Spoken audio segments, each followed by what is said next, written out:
ભરૂચ જિલ્લા આદિવાસી સમાજ દ્વારા નર્મદા જિલ્લાના પાનખર પ્રાથમિક શાળાના શિક્ષક ભારજી વસાવાને પુનઃ નોકરી ઉપર લેવાની માંગ સાથે કલેક્ટરને આવેદનપત્ર પાઠવાયું।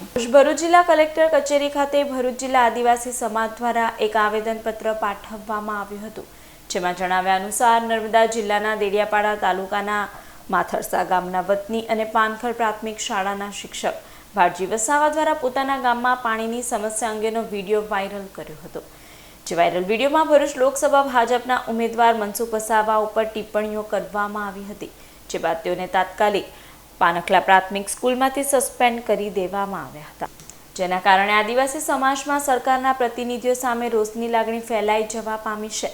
આદિવાસી સમાજના આગેવાનો દ્વારા સરકાર વિરુદ્ધ આક્ષેપ કરવામાં આવ્યા હતા કે સરકાર દ્વારા માત્ર કાગળ ઉપર જ આદિવાસીઓ માટેની યોજનાઓ મૂકવામાં આવે છે, પરંતુ વાસ્તવિકતા કંઈક અલગ જ હોય છે।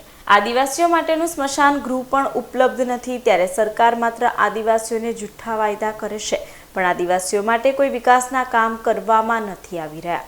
ત્યારે શિક્ષક ભારજી મંછાભાઈ વસાવાને સાચી રજૂઆત કરતા જેને સસ્પેન્ડ કરી દેવાયા છે, જે નિંદનીય બાબત છે।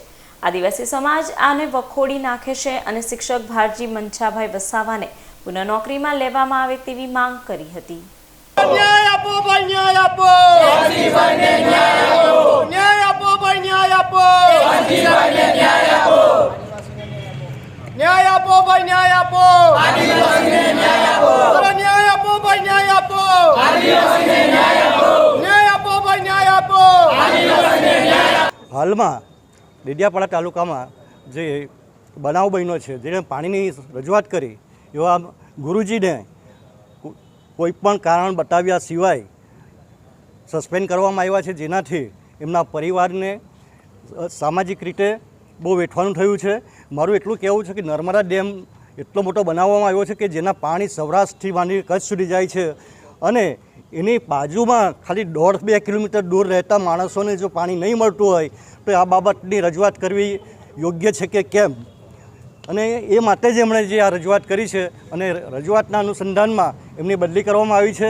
મનસુખભાઈને અમારે ખાસ વિનંતી, એ અમારો કોઈ દુશ્મન નથી, અમારા સમાજના છે, અને સમાજ માટે આગળ આવે અને ભારજીભાઈને જે અન્યાય થયો છે અન્યાયને દૂર કરવામાં મદદ કરે એવી અમે અપેક્ષા રાખીએ છીએ। સાંસદશ્રીનો ક્ષેત્ર લાગે છે, 6 ટાઈમથી ચૂંટાતા શ્રી માન્ય મનસુખભાઈને એમને રજૂઆત કરી એક વિડીયો થકી, અને પોતે પણ સ્થળ પર હાજર રહીને જે હેન્ડપંપમાં પાણી નથી આવતું એ પાણીનું ફક્ત એમને માગણી કરી કે પાણી અહીંયા સાંસદથી આવતું નથી। તો લોકશાહી છે, લોકશાહીનું મહાપર્વની વાતો કરતી હોય સરકાર, ત્યારે એમને લોકશાહી ઢબે એક શિક્ષકે માગણી કરી અને પાણી જે લોકોને નથી આવતું એ પાણી માટેની એમને સાંસદશ્રીને આહવાન કર્યું। એને બદલામાં મળ્યું શું? એમને મળ્યું એમને સસ્પેન્શન લેટર।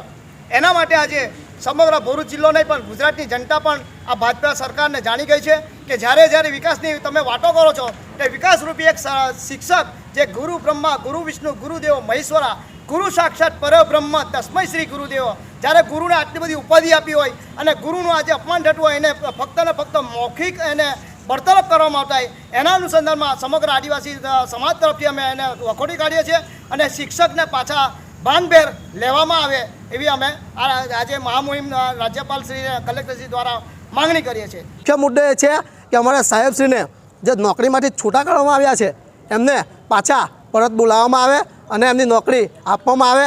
જય જોહર, જય આદિવાસી।